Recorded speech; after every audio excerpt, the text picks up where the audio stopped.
this episode of the Coach V Show, broadcast from Hollywood, California's Dash Radio Studios and powered by the Island City Media Group, as we feature one of the Tongan sisters that I really love. Her and her husband are phenomenal people to my family and I, and that we're sharing her success story, her journey as a Tongan businesswoman, and how she approaches hula dance, making it a business, opening a gym that is world-renowned down in San Diego, California, that's called RAWMANA, and then now opening her own extraordinary concierge services, the story and the feature of Ida Veimau, coming right after this word from our sponsors. Peace.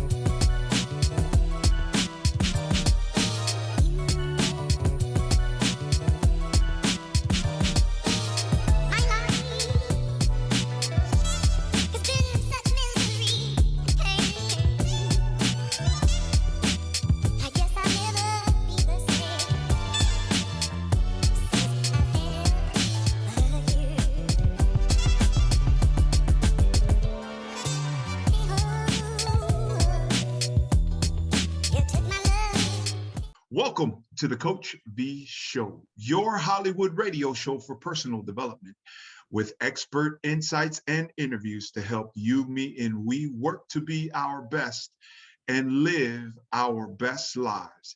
In that, offering to you for your consideration, success frameworks, life lessons, and behavioral models, should you find it appropriate, it's something that you value, that you subscribe to it and deploy it all over your life, leadership, and business. Broadcast from here, Hollywood-Radio Studios, and broadcast empowered by the Island City Media Group, where the beach meets the streets. And today we are featuring Sister Ida Veimau, who was born and raised in Mateo, shout out Mateo, San Mateo, California, AKA the Bay Area.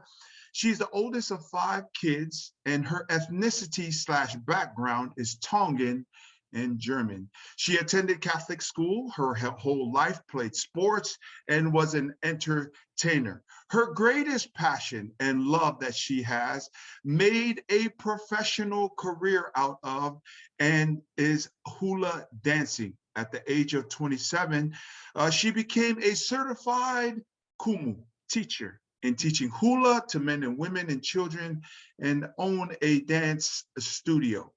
Another wonderful moment that happened to her while she was in the Bay Area is meeting up and marrying the RAWMANA Veimau, her first love from high school, and we're both blessed to have 2 amazing, energetic, lovable, and beautiful children. The family and her, they made their home in sunny San Diego. They became partners in the business. They own a fitness gym called RAWMANA, and the main focus is to support the community with their mental health, their physical health, fitness, and nutrition. She also opened a Kaliloa O Kaleoonalani, the dance studio, a place where families and friends from different cultures gather to educate, encourage, and preserve the Polynesian culture through dance and music. In addition to being a businesswoman, she created her own business just recently, which is why I reached out to be a feature on the show, called the Extraordinary Concierge Service, connecting extraordinary entrepreneurs with others who can greatly enhance and grow and scale each other's business or provide a service who fills a need. Welcome to the show, Sister Ida Veimau. Ida, welcome to the show, Ida. How are you? I'm doing well, Coach Reed. Thank you. I'm so honored to be here. Oh, the honor and the pleasure is ours here at Island Studio, where the beach meets the streets. And here on the Coach V Show, the honor is ours. where really it is our hope to bring some life lessons, in which case we are so excited to dive into your experience that we can all learn and grow from. In that, Ida, talk to us about your Genesis point, where you're from, and tell us your story, Ida. Yeah, so my story growing up, my dad was a hard worker. He came from the island of Tonga. And the way he got access to come to the mainland, the America, is by his boxing career. So became a boxer, professional boxer. Yeah. So he traveled around different parts of the world. And then he made his home, married my mom. And then that's how we resided in California. So looking at my background of my parents, they were both entertainers, hard workers growing up. They provided a lot of materials for us, so when we grow up, we're ready and we're able to proceed to whatever we want to thrive in. And so with that being said, taking their ethics of work abilities and what they have taught us, I found that in my personality. I love serving people, serving the community, right? So that's where I was taken by a lot of that growing up. So modeling, right? So all of us, not a lot of people really understand the power of the programming of our modeling, that in the first 7 years of our life, that we really model what it is that we've experienced, we've seen, and definitely life lessons from our parents. So you already touched on it. What else? What else created the genesis point for you and the launching point to get to where you are today from your childhood and your past? Sure. Yes, of course, hula dancing and being an entertainer has always been in the spotlight for me for many, many generations, right? So being that said, I noticed I was helping a lot of our friends and family when they're in need of throwing a party, anniversaries, birthday parties, funeral services, you name it. I was there at their front door, helping them, making sure with the planning and the organizing. So many years came and I just got really passionate and I was so in love with what I did. And someone came up to me like, wow, look at all of this that you helped a lot of people. Why don't you start something and expand your services to around the world and not just here in San Diego? And so I took that opportunity, and that's how Extraordinary Concierge Services came to be. So, and let's talk about also, so that's what you're doing now. And then, so what does that look like? What does that mean? And how do people get a hold of you? Yeah, so I did start my business page on Facebook. So that's a platform that we can use right now. And so how it came to be, if you need any way of connecting to other businesses and you do not know where to start that, and sometimes people do not have the time to call this person and call that person. So that's where my services are taken.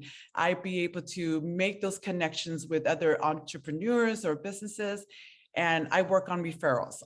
And then if those referrals are able that I can take on those performances of those different activities, then I will call my team and then we'll be working that event for them.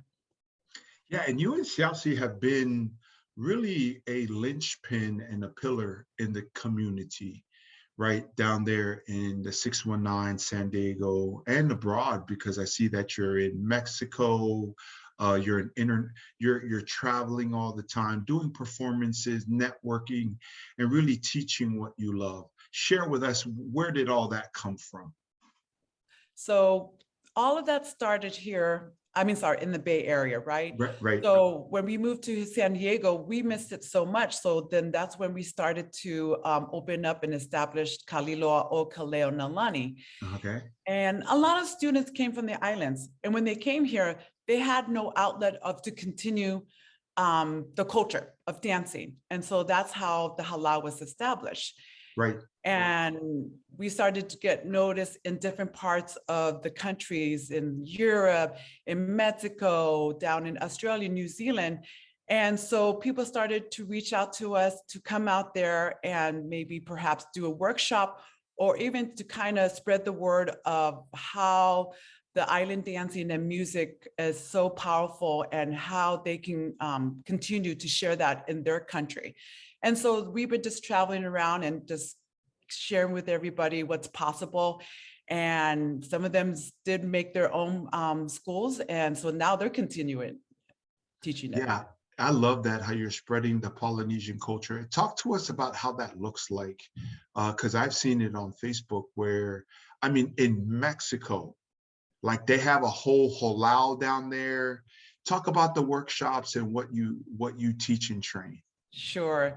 So when they get us to do the workshops, some people choose to do hula, some people choose to do Tahitian, or maybe some of the other islands.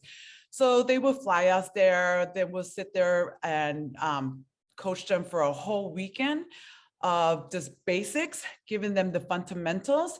And then we also will teach them a few songs, and then just kind of broaden of where it all come from. So not just teaching, but we give them the story behind the dance. How did it get started? What was the purpose of that music or dance?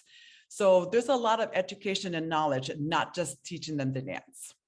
Yeah, no question. And talk about that, the cultural significance, because to dance is one thing, the meaning behind the dance is everything. Your thoughts on that, and how do you teach that in terms of articulating, teaching the culture, and how it coincides with the movements in the dance? Please. Oh, wow. Yes, absolutely. This is one of my favorite things when it comes to expressing and how to really self-express when you're performing that one particular chant or melody or song.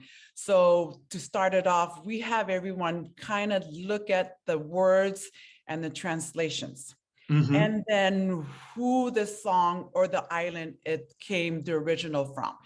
And then from there, we go through the translations and how to kind of translate it out to the audience, right? It's almost like sign language. You are talking to them with your hands, with your feet, with your hips and your motions. So we are kind of telling the story with our motions of our body. Yeah, absolutely. And I say a saying that's just to create humor and vibe when I speak, but I always say, you know, a picture is 1,000 words, and that, you know, I'm a motivational speaker and I stand by what I say, but my face cannot hide if what you're saying is bullshit, right? So we're talking about body language, right? Yeah. Like I just can't hide my body language. But even more so in the arts and in the performing arts in particular, how much can be said by not saying a thing, and having instrumental or a song with words playing in the background that really creates a state of mind, an emotion, a physical feeling, right? A perspective, and really how you effectively communicate that. Wow, that's just amazing what you guys do. Do you want to add any more to that? Gosh, you kind of said it pretty much all of it, but yeah, it's so powerful behind the motions and the facial expressions. Like no words does not have to be said. Action speaks louder, right? Yeah. Yeah, I love that. And then from your upbringing, let's go back to San Mateo. So shout out to Mateo and all the family that's out there. I have family out there, Bay Area, EPA, you know, Oakland, San Francisco, San Bruno, right? South City. Shout out to all those areas. What in particular brought and planted the seed back in those days to get you to where you are today? What planted those seeds was my parents.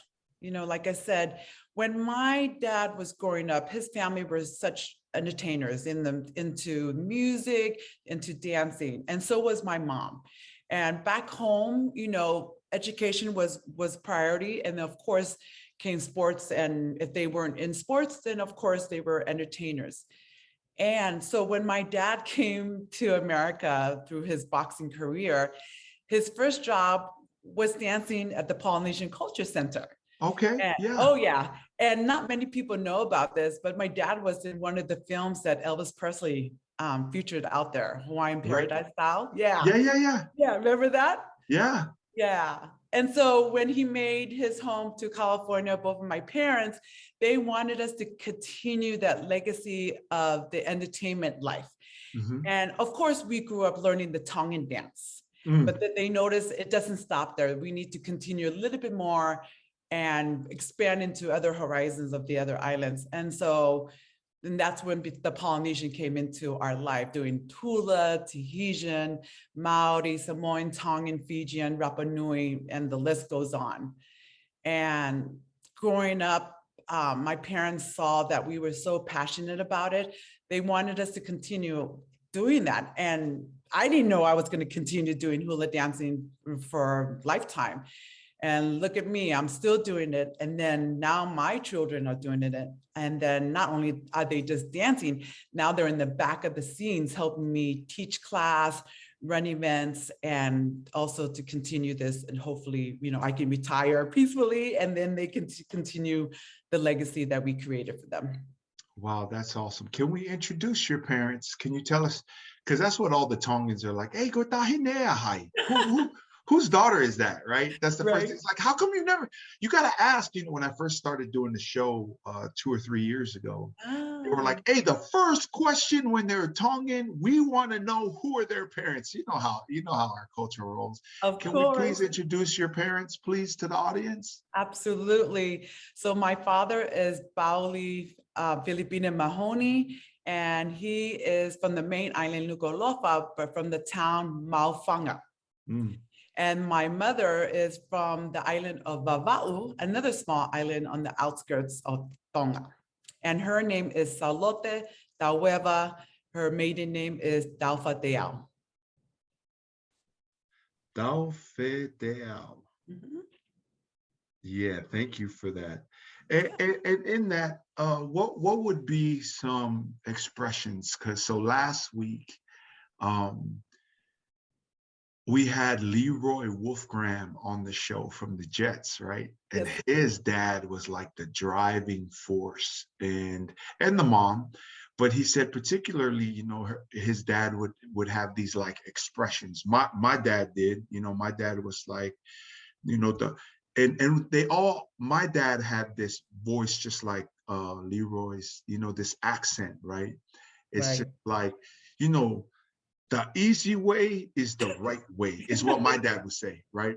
And then Leroy and the Wolfgrams, their father would say, do the thing, go do the thing. You know what I mean? Like practice and focus on the music and practice and repetition. What would be some of the phrases that you remember from your childhood that you carry today from both your mom Salote and your dad Pauli? Okay, so my mom is always about the education, right? Right. Yeah, if you go to school, then you get further and farther and you get a career, right? And she's always making sure that we go in that direction. My dad was always like, you work hard, it pays hard. Yes. Even though he wasn't really pushing us upon that, but he was directing us and making sure those choices were available for us. If that's what we want, we got to work for it. And then we went to Catholic school all our life, my siblings, and that's not cheap. So they always did their best to make sure the education was provided for us and top notch. Yeah. Yes. Yeah. Yeah. That's interesting, right? Because I just recently came into experience this term. It's a ratio, and it's called the entertainment to education ratio. And I thought this was so intriguing because, at least from this Black author who I had an experience with, he stated that the education ratio to entertainment ratio was $250 for Black America to every $1 of education. And I thought that was really intriguing, but especially because you're in the entertainment spectrum that I also call education. I think that the Polynesian dancing is an educational thing, but anything can be educational. Right. But then I found that really intriguing because then I thought, Well, for Tongans, in my experience, I would gauge that to be approximately somewhere around 1,000 to 1. But I termed it the ratio of cultural or entertainment to education ratio, where Tongans would spend $1,000 before they spend $1 in terms of paying to be educated in how to hula, right? Or going to private school, making an investment. And then he also correlated, this author, the E to E ratio. Yeah, Ida, I can't wait to let you respond, is that, you know, there were more big screen TVs in lower income houses than there were books, right? Or programs or learning. Talk about that E to E ratio as you talk about, because your mom and dad were about work hard, but yet you're in the entertainment field. Talk about how important it is, and not just education in terms of a formal sense, like getting degrees. Those things can correlate, no doubt, but mainly like life experiences, cultural experiences that increase your value to the marketplace as a businesswoman. Come on, Ida. Your thoughts. Your thoughts.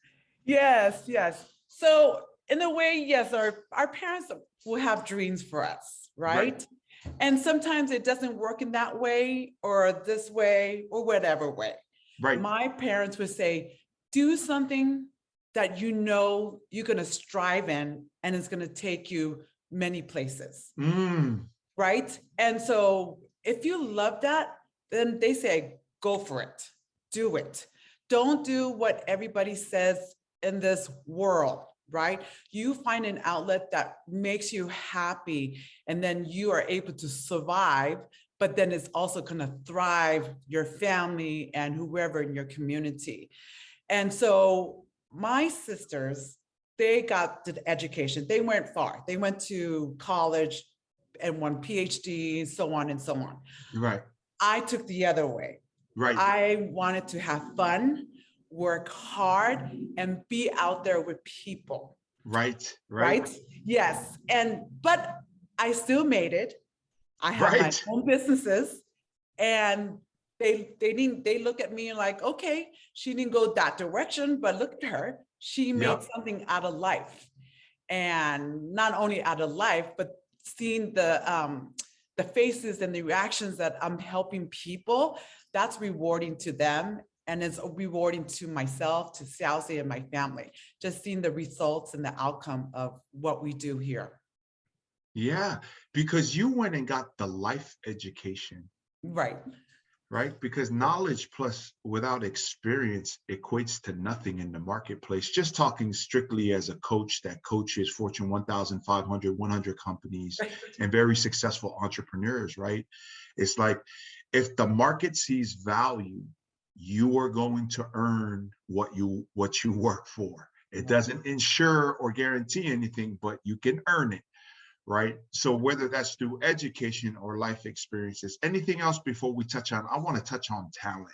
Anything else on the education to entertainment ratio in terms of investing in yourself so that you can increase your value, experience life at a greater capacity, and then also, I mean, the monies that come with. I mean, money does not chase people that don't have value. It just doesn't.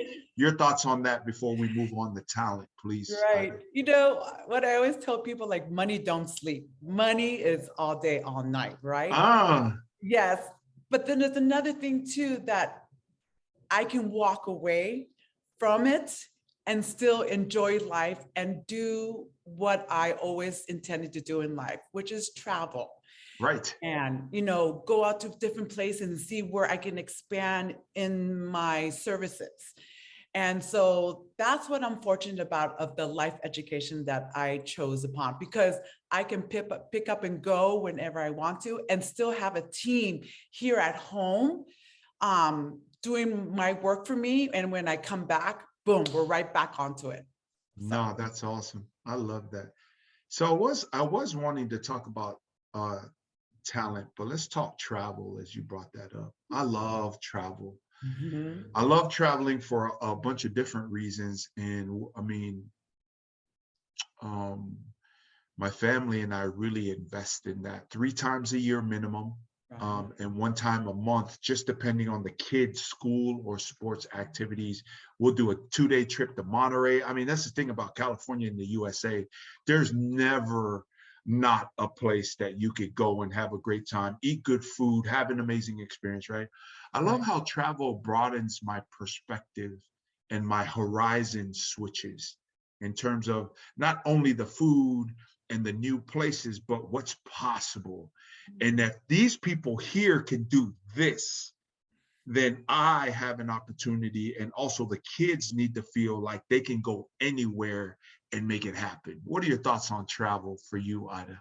Oh, top priority. One of my things I love to do every year. Just like you, how you said 3 times a year, I might push a little bit further than that. Yeah, So yeah, yeah. I would say maybe 5 or 6. I think during the pandemic time, you know how we're just like shelter in our own home. From that, I made sure every month I would travel somewhere, even if it's just to see my parents, Yep. or a staycation or doing something. But I think traveling, I'm adventurous. So I always like to learn history, see what type of foods are out there, how does this taste like, how does this feel like. And also, I think it's also good for our mental health. So it doesn't mean that we just have to be stuck here and have to work hard, right? And like you said, there's a lot of possibilities and opportunities. Yes. Why not take it? You know, some people are just like, there's a limit to certain things, but those limits can be lifted. So we can be out there just doing things that we want to do and enjoy life and not just be, what you call it, in one spot. So that's my life, living the possibilities and just being a traveler to many places. And you Right. know, growing up, that's what my dad did. He was working for the airlines. That was a particular job for the Islanders. Yeah, yeah, And so yeah. that's where I started traveling, the experiences. And then I got my children into it. And so that still continues on this year too. That's awesome. Let's talk talent and passions, right? A lot of very successful entrepreneurs, they did exactly what you referred to, is, connecting with the things it is that you could probably do better than most with the least amount of training or effort, Mhm. and then you love it. And then you made a career and became a kumu, right? Right. That's huge. Like, people don't understand like we do, that have been around PCC and been around kumus, that like, this is legit. There's no messing around. There's standards, there's expectations, there's protocols. This is the cultural way. This is like the newer way, but there's like, this is how we do it. And they're very serious. And then the folks that are like fakers, and that's all up to perspective, right? Well, they don't really have a kumu, and they talk about that, but you have you have taken something you were very good at, and probably better than most with the least amount of training, right? I'm just talking real talk. Like, you have a talent for it, yes, Right. Ida? And then Yes. you paired that, you paired that with a passion for it and a love for it, and then you also make it a career, where now, because a lot of people are like, well, I do it for free. And I always say, and people laugh, it's like, man, I would have did this event for free, but I am cashing that 10 grand check when I get home. Right? Like, it's okay. It's okay to be talented, love what you do, be really good at it, but then translate that into to deploying it to the marketplace, where now the market and then customers or clients give you a value transaction for that. Your thoughts on talent and how you've been able to turn that into a business? Yeah. So I started dancing at age 2, and growing up, then I think was age 5 and 6. Then I started to go into learning with other dance studios. Then I joined the Halal. My first teacher was Auntie Esther Ku'uleinani Korea. And then underneath her wings, that she blessed me with all these learnings of how I was able to further my education and knowledge in the dancing of the hula world. And then later on, I got certified, and then I wanted to continue my learning. And then, of course, everybody knows the great Kumu Ho'omalu. Wow. From Oakland, right? Yeah. And so I got some golden nuggets from him, and putting those two together has totally lifted my level of dancing. Yeah, you're level up, right? Leveled up, right? Level Yeah. up, exactly. But when Siazi and I started the halal, we did get slammed a little bit because we weren't Hawaiian. Yeah. Right? No doubt. No doubt. Go ahead. Right. Talk on that. Yeah. Yes. So, but they didn't realize that we were taught really well. So when we came to San Diego, it took one big show at Pacific Islander Festival. We were able to show what was the true Kaleoonalani with all the learnings that we did. And so from then on, we did get a lot of respect of like, whoa, these people are real and authentic, right? And so, I mean, we weren't trying to show off or nothing or prove a point. We just wanted to say, this is us. We knew where we came from, and we are going to just share it of what we got from Auntie Esther and Uncle Mark.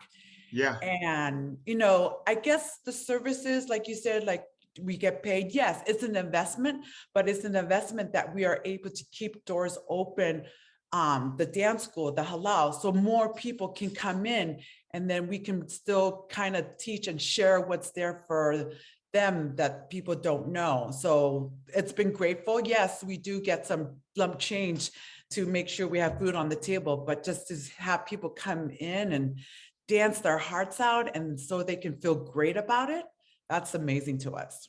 Oh, that is amazing. Kaleoonalani. Kaleoonalani. Yes? Yes. What does that mean? The heavenly voice. I love that. The heavenly voice. Yes. It was why by that my name? Hula teacher. Yeah, why that name? Why that name? Well, as a dancer, I used to sing a lot. So I usually bring the dancers in. So I would Oli, which is a chant or a welcome chant.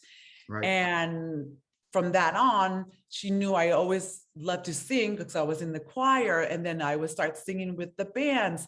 So she thought that was an appropriate name for me. No, I love that. I love that.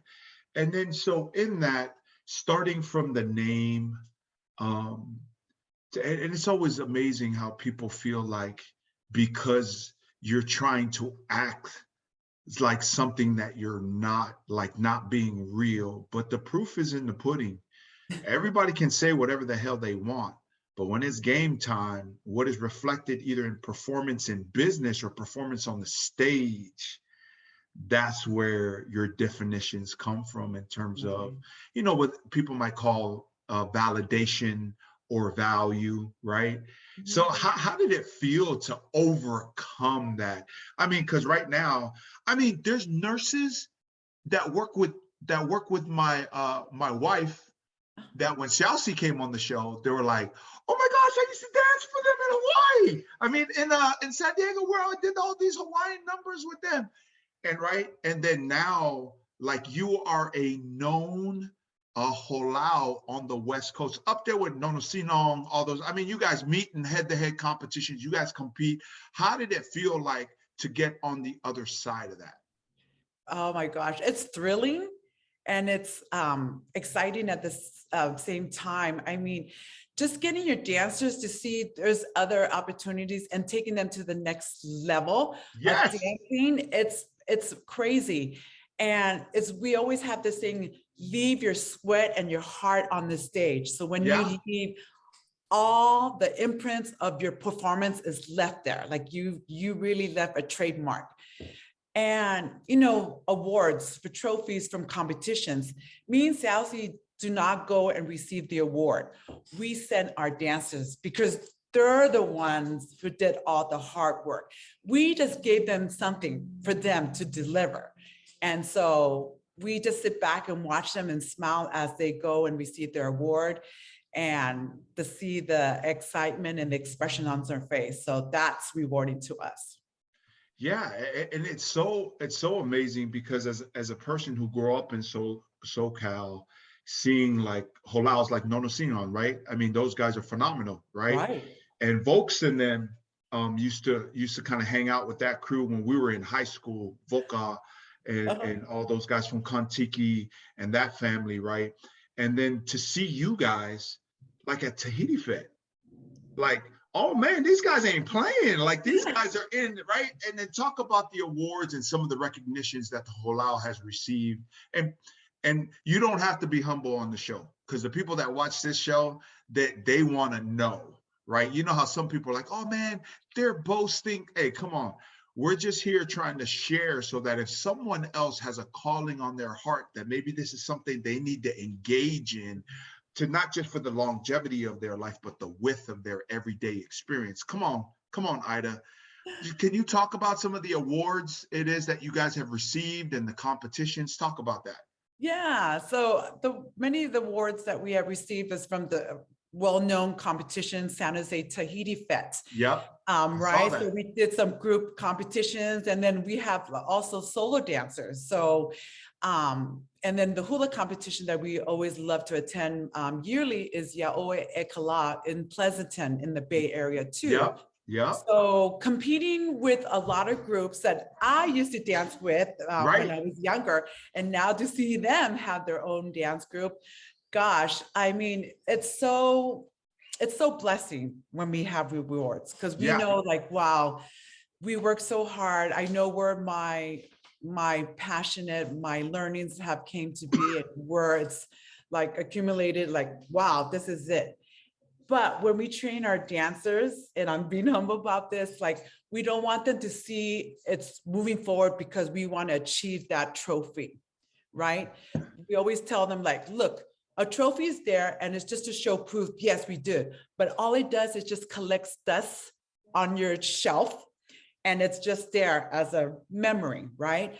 But it's the feeling that you get from it, and it's unforgettable. You would never forget that memory or that moment, because it's always, you know, embedded in this memory of yours.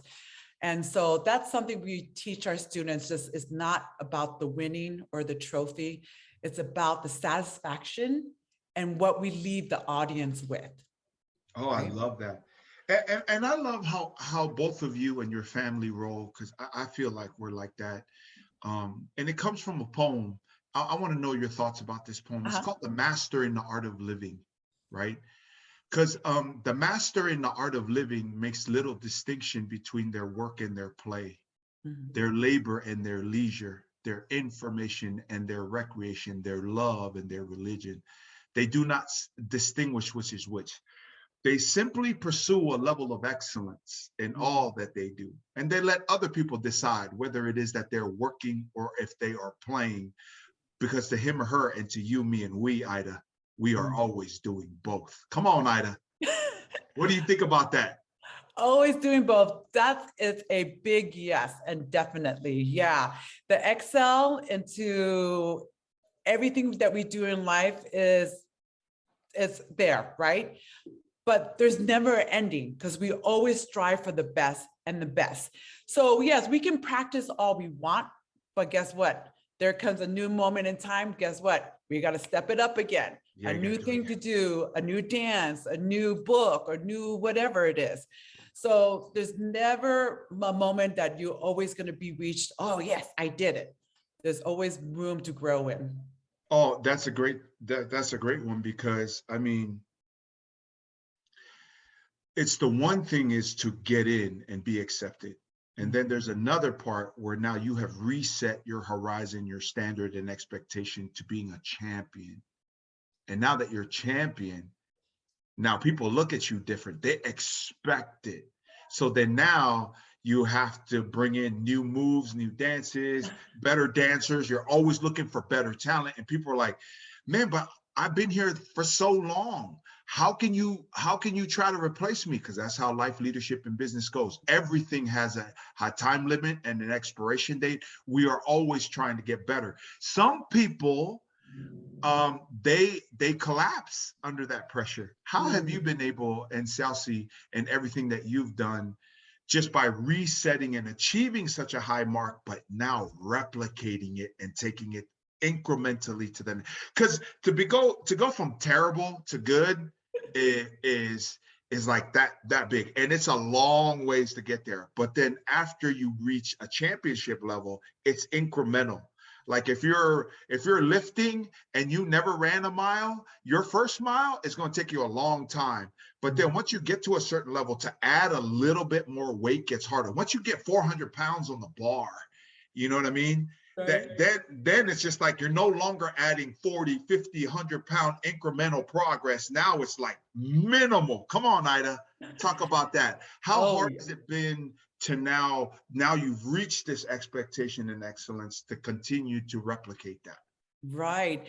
And me and Salzy are OGs right now, right? So say that again. Say that again. You're we're right. OGs. So we're up here right now, and us, I'm going to call us gracious, we're at the gracious age that now we have to keep up with society and technology right now, right? Yeah. So that's why we have a team of people. We look to our children and say, okay, now we know what we knew back then. Now things are changing. What do we need to know now that we can still keep the level of our group, our gym, and whatever is out there, but still keep the perspective and the respect of the culture and keeping the fundamentals the same.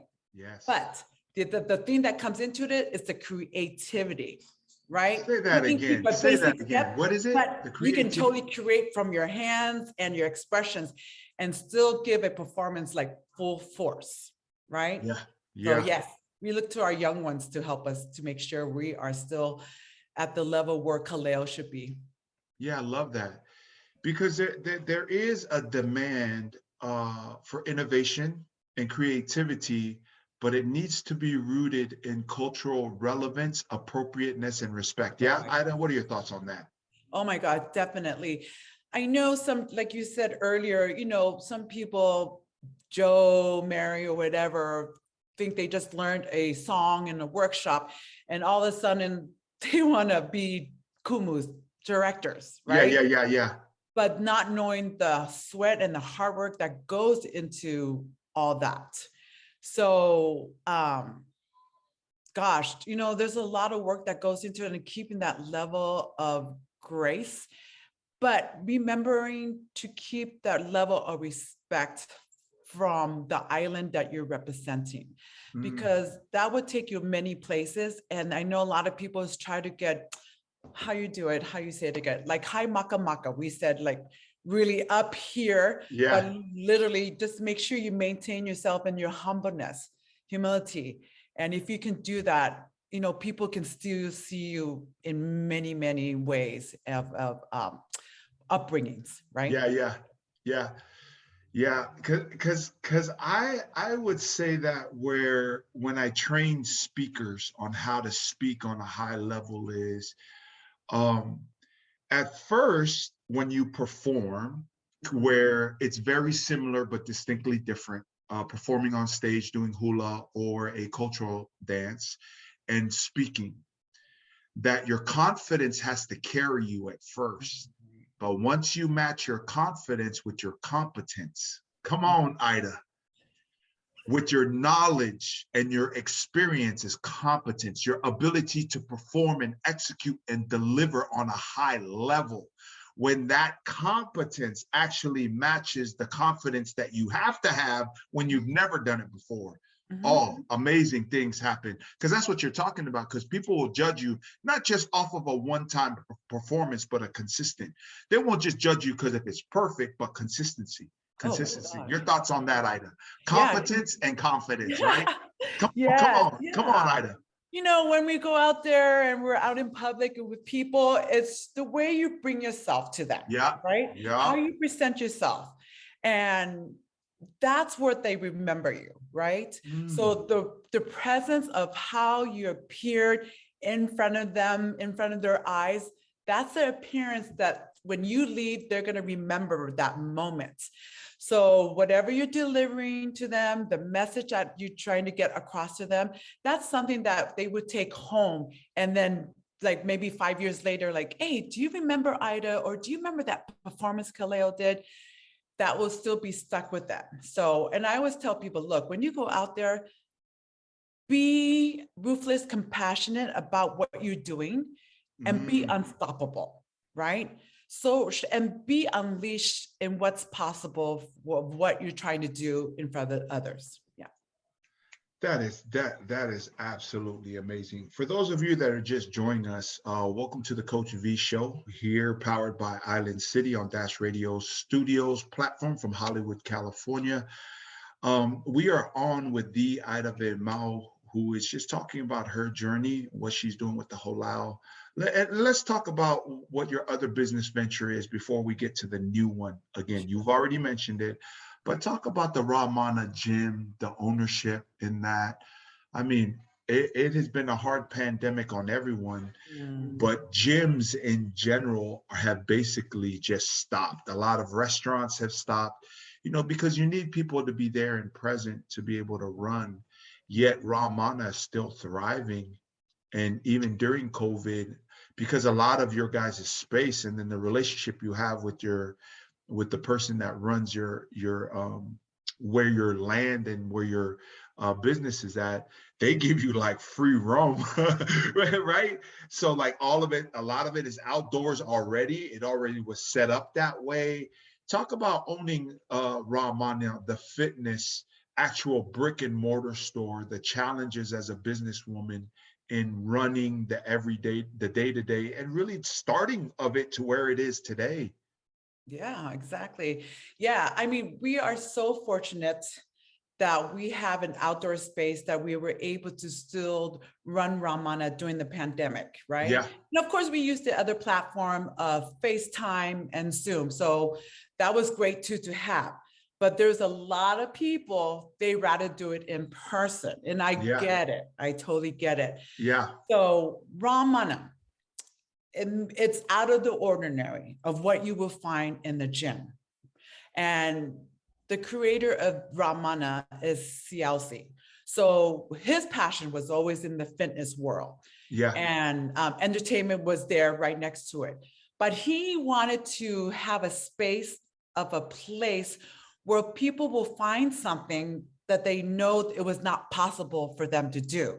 Yeah. And so with that being said, that's when the mindset came to be. He taught people it's all about in here. That makes you do things that you are striving to do or never knew you were capable of doing it. So there was tires, there was like boulders of all different sizes, and then other outdoor activities of exercises, right? Now, back in the islands, we didn't have a gym, dumbbell, weights, plates, right? We had like rocks, wood, palm trees, whatever it was. So those are the instruments that CLC has at the gym that people will use as their physical. And so, and then later on, as the gym expanded and the growth was like amazing, then the equipment came in, and then a lot of things came in too that really targeted a lot of people that they weren't judged by. Yeah. Right. So when you go to the gym, people didn't know what to do, or maybe sometimes they thought they were being judged by their looks, by their appearance and all. So RAWMANA was created as a safe space where people from different borders can come in without any judgment, where they are free to self-express. So when they leave, they feel achieved and got the transformation they wanted, whether it was through their mental health or physical. Yeah. And it was like that emotional and mental approach, but their physical abilities, right, and their physical transformation matched, right? Yes, totally. And then what do you do within RAWMANA? Talk to us about that. As the businesswoman you are, well, what is your role there? Sure. I mainly handle the admin stuff and just making sure the clients are checked in, filling their papers, and do follow-ups. Yeah. And then if they need help, like a lot of trainers are out of town or not well, and they need help, I will come in and do the cardio classes or train people. And I know a lot of women prefer women trainers. Right. So that's where my services would come into. And another role that I do is helping people a lot with their nutrition. I love that. I love that. So it's a partnership. How much because my wife and I, like she does her thing, I do my thing, right? And then like every time that I go to speak, I try to make sure that we can go as a family, especially if I'm going to be there for a while. But sometimes mixing a marriage with business can be tough. Can you speak on that and how you two have overcome those challenges for the listening Sure. audience? Because there's a lot of spouses that listen to the show that they both run. Like, so shout out to my Fit Body Bootcamp crew. I just did a training session with them in Chino Hills, and they go from Boston all the way down to Ventura, across Wyoming, Colorado, Texas, all over the place, right?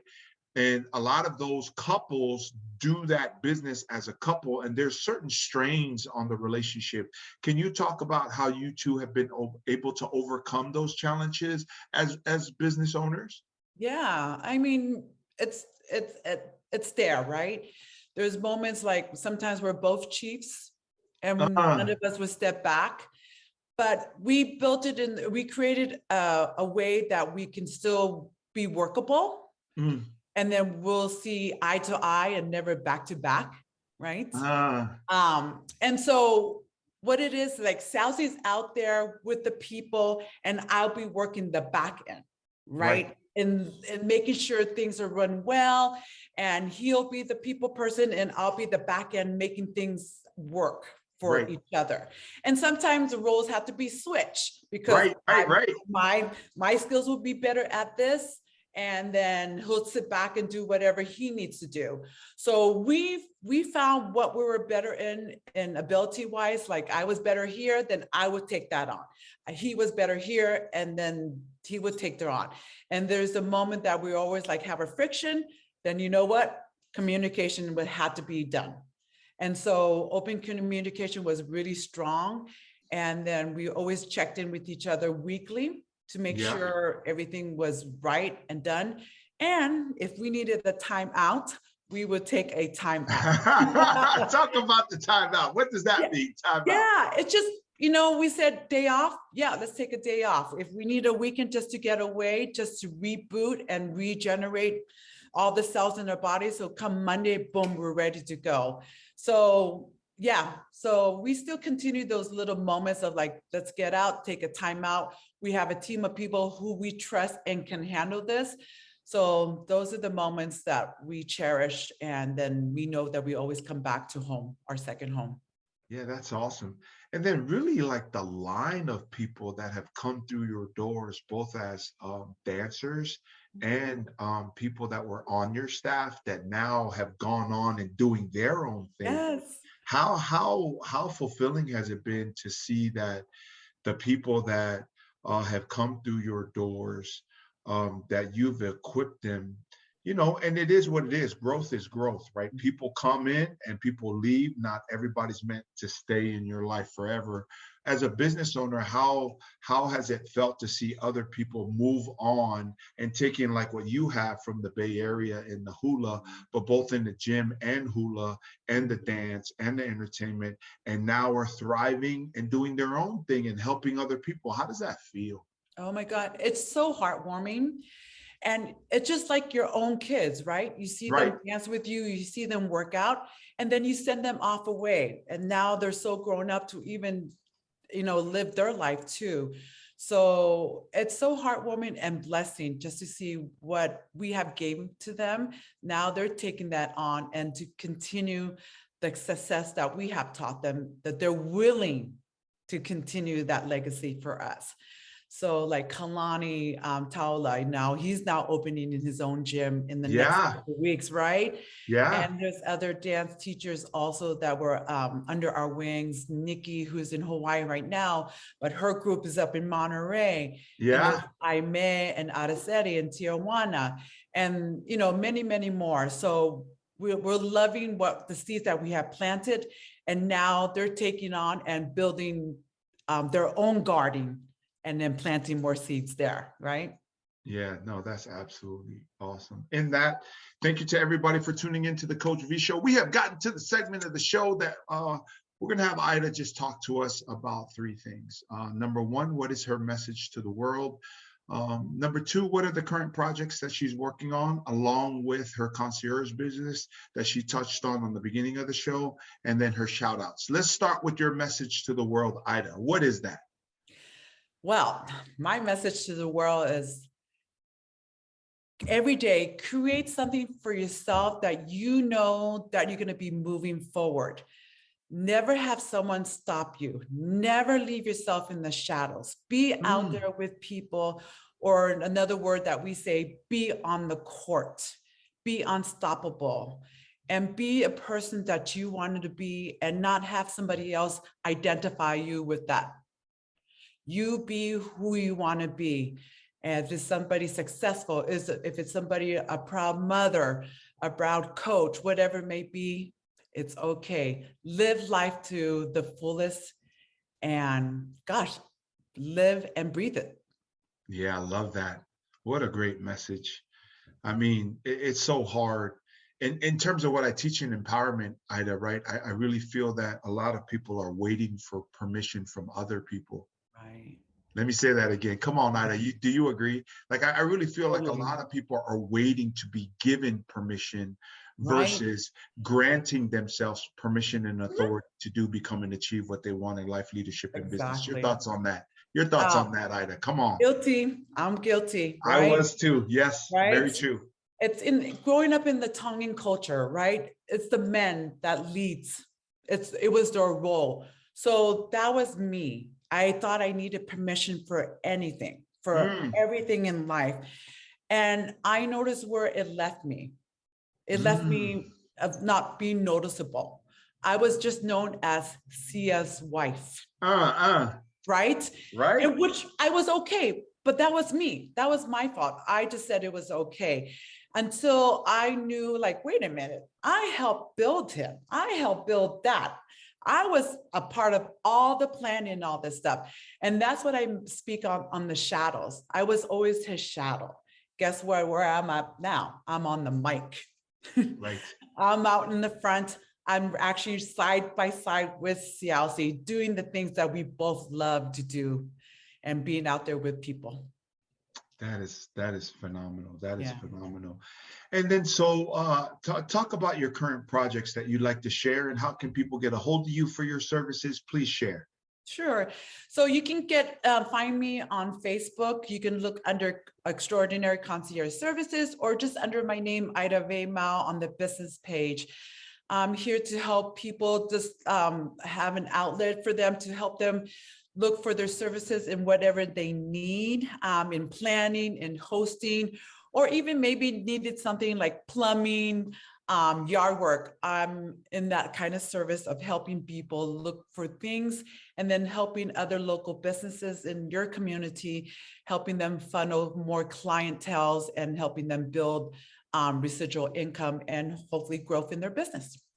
Oh, that's phenomenal, Ida. Thanks for sharing that. And it is Extraordinary Concierge Services, and then Ida Veimau on Facebook, and just message her there. Or for those of you that need to and just need me to connect you, just reach out to me. Let me know you need her contact info, and I will make sure that you guys connect. Yes. And then let's talk shout outs, Ida. Who are your shout outs? I like a shout out to my parents, Pauli and Daweva, and my siblings, Christina, Lily, Derek, and Maria. They're always great supporters of me. To my beautiful children, Lolenisi and Cookie Monster, I love them so much, and my protector and my fighters for me and for Xiaoxi Veimau, my number one fan, and my number one cheerleader, always making sure at a great safe space for myself, my hula community, my RAWMANA friends, and gosh, San Diego, we're living life right now. Let's be unstoppable. Man, San Diego ain't even part of California, man. That's just its own resort town that happens to be good there. I mean, we will all be in winter, especially up here in Northern Cal, where I'm at in Elk Grove. I look down and it's like 50 something here, and it's still 79 degrees in San Diego, man. All the time, like all the time, right? All the time. Right. That's why I'm still living here. San Diego. That's what a lot of the people will call San Diego, right? San Diego. What a paradise. What a great place.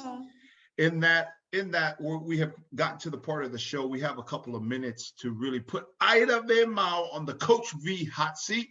Well, I will say a phrase, and then Ida will just tell us what's top of mind or what she thinks about that phrase. In that, Ida, here is your Coach V hot seat question or phrase, and you tell me your thoughts on it. Is, 100% of the successful people in the world, they got to where they are for a lot of different reasons, but the main reason is, Ida, they didn't quit. What's your thoughts on that? Yeah, hard work does pay off big time. There's no quitting at all in what you love so much, you guys. So don't make somebody else tell you something else or look somewhere else because you're not happy about it. Do something that you really love, and that's going to take you to places that you never thought you can achieve. So do this and win it and go full force. Yeah, that's right. I love that. Thank you for that. Most people, Ida, they're so distracted by their haters, the naysayers, the critics, right? And the people that discourage them, but they lack the awareness to understand that it is their own self-doubt that is their greatest enemy.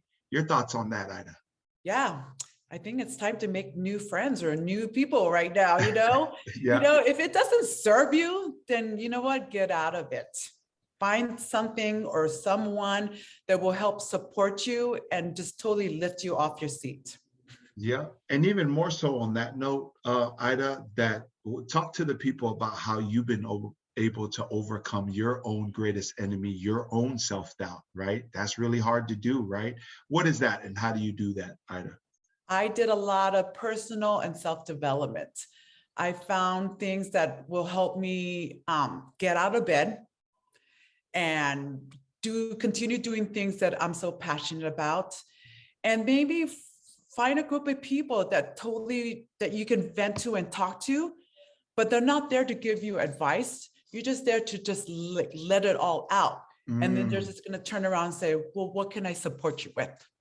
That's awesome. Right. So thank you so much for coming on the show, Ida. And for everybody else, thank you so much for tuning in. That is our episode today. I hope that you have taken notes. It will be broadcast and also posted on my YouTube channel.